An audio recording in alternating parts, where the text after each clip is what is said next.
తెలుగుదేశం జనసేన భారతీయ జనతా పార్టీల పొత్తు ఖరారైపోయింది. ఢిల్లీలో ఆ మేరకు బీజేపీ నుంచి ఒక ప్రకటన వచ్చేసింది.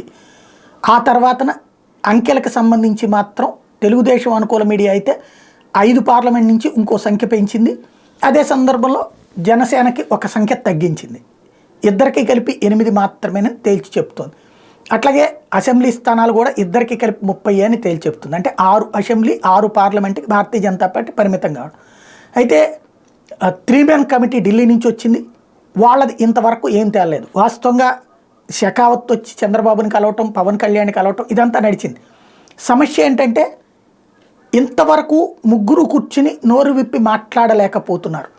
మొన్న ఢిల్లీలో మాట్లాడలేదు, తర్వాత మొన్న ఫస్ట్ సారి మీటింగ్ అప్పుడు జరగలేదు. పవన్ కళ్యాణ్ నోరు విప్పట్లేదు, రేపు మాట్లాడతా అని చెప్తున్నారు. ఇవాళ కూడా మీటింగ్ అయిపోయాక రేపు మాట్లాడతా అని వెళ్ళిపోయారు. విషయం ఏంటంటే ఇంకా ఫైనల్ అంకె దగ్గర తేలట్లేదు. Bharatiya Janata party 8 parliament 11 MLA అని అడుగుతున్నటువంటి పరిస్థితి.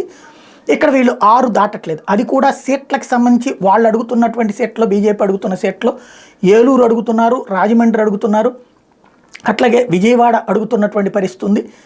అలాంటి చోట్ల బలమైనటువంటి అభ్యర్థులు ప్లస్ సిట్టింగ్ ఏరియాలు కాబట్టి తెలుగుదేశం పార్టీ ఇది విజయవాడ లాంటిది ఇవ్వడానికి వెనకాడుతున్నటువంటి పరిస్థితి.